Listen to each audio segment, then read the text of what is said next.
Ce mardi 4 juillet, TF1 proposait la 9e saison de The Voice Kids. Cette année, exit Louane et Julien Doré.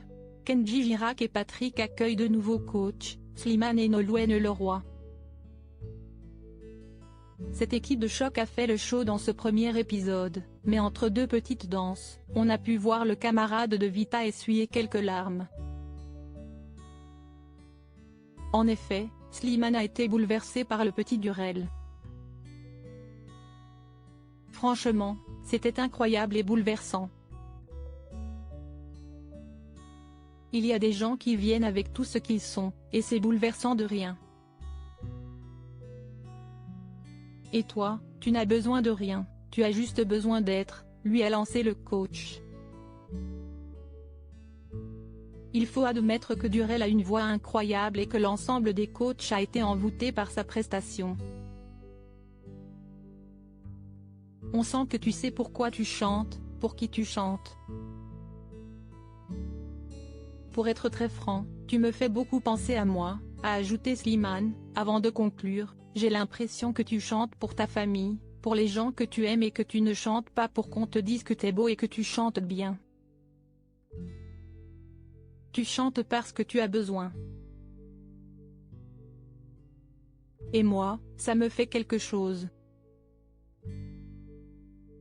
Un joli moment de télé.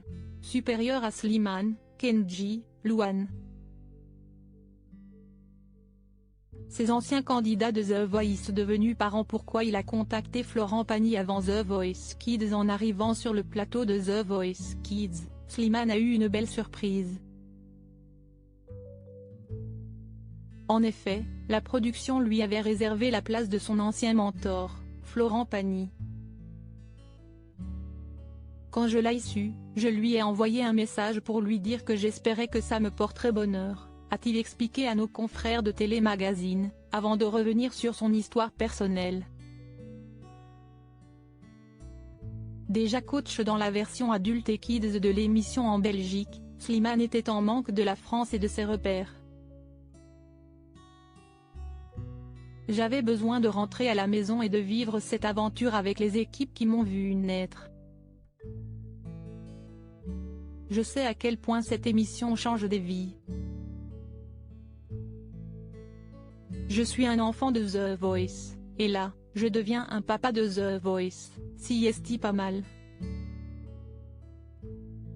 Une bien belle histoire qu'il pourra raconter à sa petite fille Esmeralda.